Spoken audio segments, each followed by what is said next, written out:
Live from clickorlando.com, this is News 6 at 5:30. This is a News 6 Plus takeover. Here now is Matt Austin and Ginger Gadsden with Florida's Fourth Estate. Hello, everyone, and welcome back to Florida's Fourth Estate. You know, in the Sunshine State, we have so many places, so many things to see and do. But when you think of Florida, you think of the beaches, you think of the theme parks, but we have so much more than that. And we're going to tell you about some really cool, perhaps creepy places you can visit because they're kind of like just kitschy Florida roadside attractions. I like how you're comparing it to the theme parks and the beaches. None of these are as good as either of those. If you're comparing it to that, no, these are cheaper. They're different and exciting and they're fun, but we're doing Florida's top roadside attractions, and we have a weird state. We love it, but it's weird, and you know our roadside attractions cannot be bested by any other state in America. Would you agree with that, Ginger? I mean, it's no ball of twine. Yeah. Which, you know, some states really suck at this. Florida is the best. We're going to lead with number 5, but I'm going to tell you right now, number 5 is my absolute number 1.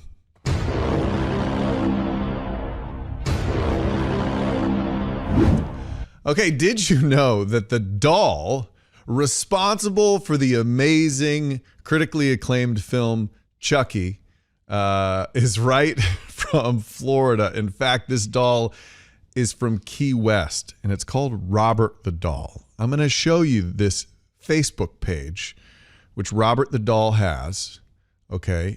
And it's pretty insane when you take a look at this thing, Ginger. That I've seen it, and I don't like it. You should have had some. That is, you know, that countdown music that sounds like doom. Yeah, that's perfect for Robert the Doll. This is exactly so. He's got 100,000 followers on Facebook, and he posts pictures of himself like this. Look at his feet. Robert's got a little dog there, a little sailor suit. The kids. This all started, Ginger. So no, it doesn't have, there's some sort of mouth there. This all started in 1900. There was a pretty wealthy family, had some servants. And they say, this is the legend, you know, the servant got this doll for the kid and maybe put a voodoo curse on it because the family treated the servant badly. Bad history there, right? And so this kid, the family, according to legend and this roadside attraction, the family would hear the child speaking to someone in the room when he was by himself with this doll, and they would hear a voice that was not their child's. They'd go into the room and it'd just be the kid and the doll. They say that things would get flipped over and crashed in the middle of the night. And they'd go in there and the kid would say, the doll did it. So some people say this is a haunted voodoo doll. I say this was a troublesome child who blamed all of his misgivings on this creepy looking doll right here. What do you say? I would too, because I would believe that creepy doll could do anything. I like that on the Facebook page you called up, I could see someone's comment, and what they said was, I like his hat. That's the only thing they could find. They don't want to say anything bad about that creepy doll. My goodness. That is the thing nightmares are made of. If you see that little thing just walking around your house at night, just causing chaos and flipping things over, it's time to move. It's a 3-foot tall doll. It's not like a little doll. Just so you know, I know you can't get much, you can't get much scale on this thing until you're in the room with it. They say it's 3 feet tall. Like, so if it were to walk around, oh yeah, it could totally, its little mitts are big enough to hold a knife, if you know what I mean. Wow. Stop scaring people. That's creepy. I just want people to know that Matt insisted this was. She didn't want it on the list. I wanted it as number 1 and it got demoted to number 5. Correct. I wanted to be number 6 and our list only goes to 5. All right, let's move on. Let's move on so Ginger can sleep tonight.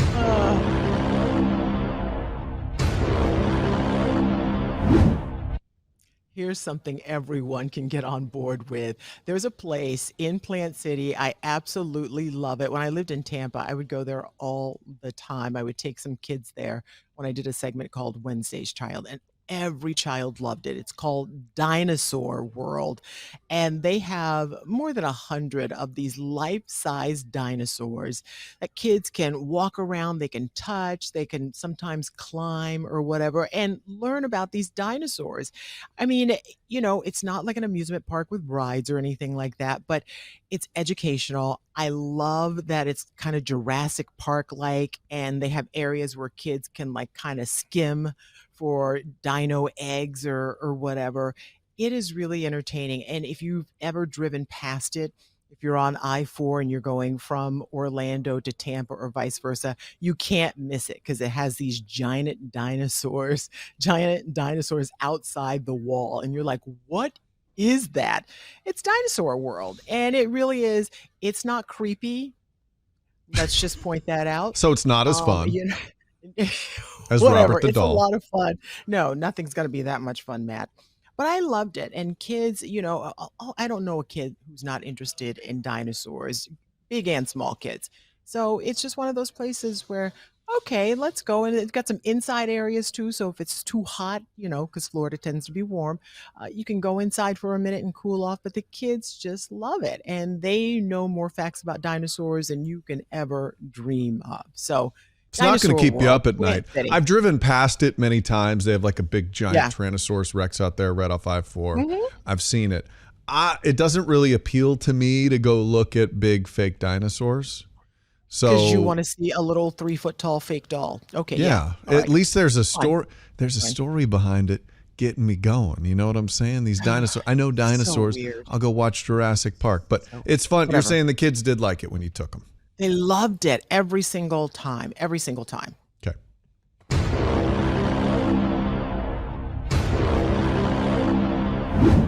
Oh, this next one is wrapped in controversy. All right. You can tell which ones I like, the ones with a little bit of pizzazz in there. So let's talk about wow. the Fountain of Youth. Not these boring like history lessons like Ginger.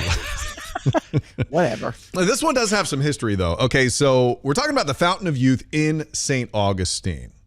All right. This is supposedly where Ponce de Leon landed in Florida, found this spring that he could sip from that would keep him young forever. Now, just a heads up, Ponce is dead. So I'm not sure it actually worked.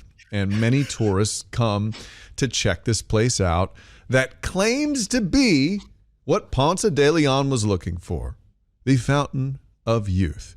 There is a spring here, in fact, and this became a roadside attraction. Really, it became an attraction in the 1860s. There were like a few attractions around this spring. And then in 1904, this lady named Luella de McConnell, who was known to make up fabricated stories, according to Wikipedia, to amuse and appall the city's residents and tourists. I'm going to stop you. No. I'm going to stop you. Let me finish. Wikipedia. Why are you hating on Wikipedia? It's a good source for information.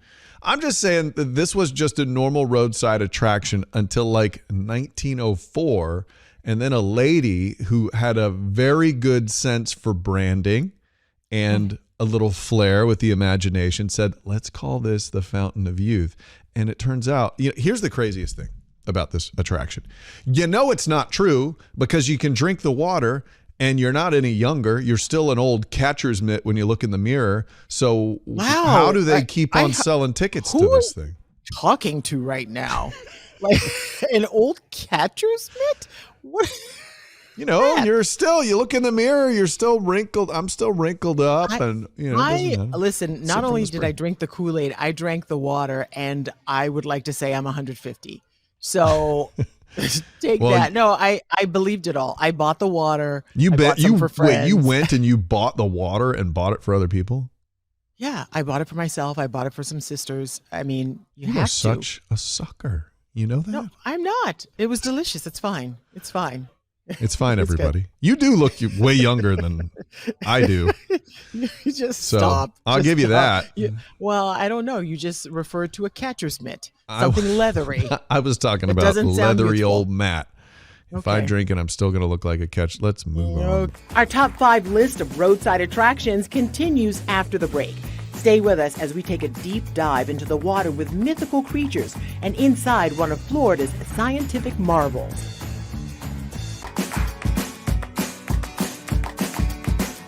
Welcome back to Florida's Fourth Estate. We are breaking down the top 5 roadside attractions in Florida. We already brought you number 5. Robert the Doll, which happens to be the inspiration for Chucky, is in Key West. Number 4, Dinosaur World. This great spot for young and seasoned dino lovers is in Plant City. And number 3, the Fountain of Youth is in St. Augustine. So let's get back to it.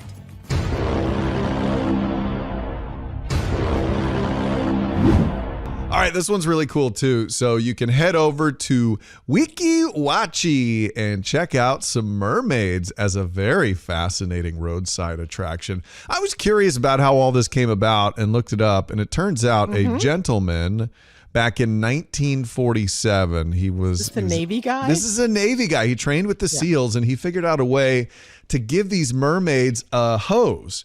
And so, it would kind of take away from the show if the mermaids were swimming around with scuba masks and, all of that and that sort of thing. So the mermaids, they have a hose they're like holding, and they can basically sip air. They still have to hold their breath for a really long time, and it takes a lot of skill to do this, but they perform this show in a natural Florida spring. And here's what a lot of people don't understand. They think the mermaids are in a tank.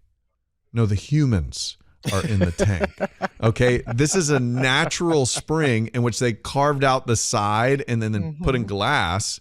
So the mermaids are actually swimming in a spring, and you're in this 500-person amphitheater watching the mermaid show through glass into a natural spring. I love that this guy had this idea. People don't have big ideas like this anymore. Like, I'm going to start a roadside attraction in which people can watch mermaids, and then I'm going to create this breathing apparatus for them to be able to breathe. Come on, this is an awesome one. No, I love it. And before I knew what vaping was, it just looks like the mermaids are all vaping underwater when they use this thing. They're like, I mean, it is, yeah. It is Hey, really kids. cool to see that. They're beautiful. They're athletic because you really, they have to be good free divers because you still have to hold your breath for a good amount of time. And there's choreography and all this other stuff that goes along with it. And if you've ever seen kids watch it, they are so enamored with these mermaids. And, just about everyone is as well. But it's just something for the little girls. They really, really just love these women in their bright little mermaid costumes, and their makeup is done and their hair looks good. I mean, how do you do all that underwater? So yeah, I love it. It does look really cool. It's kind of flowy. They do a good job with the way they kind of swim around in the water. And one admission also gets you a bunch of other stuff. They have an on-site park. You can see an animal or reptile show, and you can take a boat ride down there at the Weeki Wachee River. Love it. Highly recommended.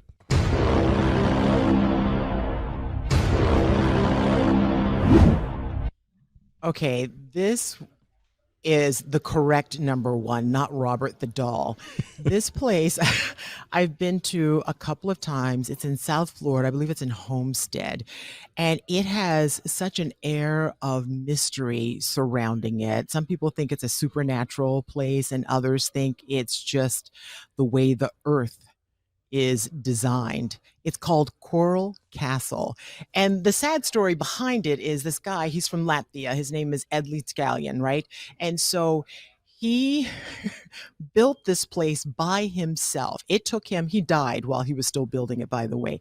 It took him 28 years to do it. And if you've not seen it, it's got these giant, people would call it coral, but it's really limestone because Florida. But in the area where he built it, there's not a whole lot of giant limestone pieces. And Matt, I'm talking some of these pieces weigh several tons. Like I think the largest and heaviest piece there weighs like 30 tons. There's an 8-foot door there, and it weighs like 6 tons. And you can move it with one finger, right? You push it open with one finger. What do you mean? You can open this 8-ton door with one finger? Push it with one finger. To this day, I did it several years ago, and I'm telling you, it is because people think it's built on some magnetic field. And this guy, he was super smart, and he built it because he was so sad and depressed. He was 26 years old. He proposed to a 16-year-old, his sweet 16, and she stood him up. She broke their engagement and came to North America instead. And he was just inconsolable. So years later, he comes over to the States in Florida. he is a sciencey guy, so he figures out I'm just going to build this place for, the woman I really love, which is sad. She's never coming back to him. And he starts building this place, and no one ever really saw him work during the day to move these pieces, but they really think he was able to do it all by himself. And he's not a big guy. He's from Latvia. He was like 5'2" or something. He's tiny. He was 5 feet tall. They say he weighed about 100 pounds. Yeah. And so all these giant pieces had to be moved. No one helped him build it. This place is ginormous, and all of these pieces weigh tons. And so they're trying to figure out if he knew some sort of magnetic highway where he would put these pieces on and slide it maybe several miles to a certain area. I just find it so weird that no one ever really saw him build it or do it. They would just the next day, oh gosh, there's a new wall on this place. And all of a sudden, these big pieces started appearing. But if you've ever been, you feel something different there because it is supposed to be on a magnetic field, which would explain a lot about how you can move things without a lot of force. Okay, just kind of touch it. I don't want to correct you because I know you did the story a long time ago, but according to their website, there's a 9-ton gate. Not 8,000 pounds, 9 tons. Yeah. Okay. That would be 18,000 pounds that you can move with a finger. And you did this? Yes. People, it's open all the time. I think, I'm not sure if it didn't shut down for COVID. If it did, then it's still open. It's open again. But people go there. It's a big tourist attraction. I love going. How have I never heard of this before you? I don't understand. This is the most amazing thing. So apparently this guy claimed that he had figured out how they built the pyramids. This is very similar to the pyramids, it sounds like, because the pyramids, we have no idea how they were have no idea. And nobody they can't has do it. No one could build something like that. How could you move if you didn't have some sort of crazy advanced technology? How could you move tons and tons of rock hundreds of miles away, even in some cases over mountains? We don't understand it. This guy says he had it figured out, but he wouldn't tell anybody how he did it. This 100-pound guy? This little guy who was heartbroken, basically. So he just poured his heart into this Heartbroken place. Because a 16-year-old? Come on, dude. That's not part of the story. Okay, well, this was a different Some 26-year-old comes after my 16-year-old. I'm going to slam him under one of these stones. Now you're just projecting. Just stop. I'm angry. No 26. But I am fascinated by this story. This is definitely the most interesting. Place. We got to go. We got to do a show here or something because it is still a mystery. Nobody understands I'm not even going to tell you I told you so, but I've been selling this place I'm like, hey, let's take Florida's Fourth Estate on the road. Let's go to Coral Castle. I know. I thought you were being dramatic like usual, but when I looked into it, it's really cool. But that door, it is, and you open it, it's so thick. It's like this thick. And you just 18,000 pounds. How would a guy get it into that? How would 10 guys? It's one piece. It's one piece. One piece. It's not like he did it little section by section. One piece. So he secretly carved these and put them into place over time. And some of them are like, there's like a moon sculpture and like things representing the stars. And these are like up in the air. So how did he get it up there? They're on top of walls. So he had to lift it and put it up there. I'm trying to see the years, 1923 to 1951. So it wasn't like he had access to. No, he didn't have like a giant crane out there helping it. Isn't that 1,100 tons of rock? That is the coolest place in Florida. It's a mystery. I'm just saying. What did he figure out? Wow. He took it to his grave. Florida's Fourth Estate, where you learn stuff. Good job, Ginger. That wasn't almost better than Robert the Doll. It was not almost Robert should have been number 2. Should have been number 2. If you put Robert as number 1, we're going to fight. Number 5, Coral Castle. No one knows how they did it. That's amazing. Thank you for hanging out with Florida's Fourth Estate. You can download it from wherever you listen to podcasts or watch anytime on News 6 Plus. And while you're there, be sure to check out some of our other episodes focused on everything from nude recreation to the nursing shortage and how the University of Central Florida is responding. It's all free anytime on News 6 Plus.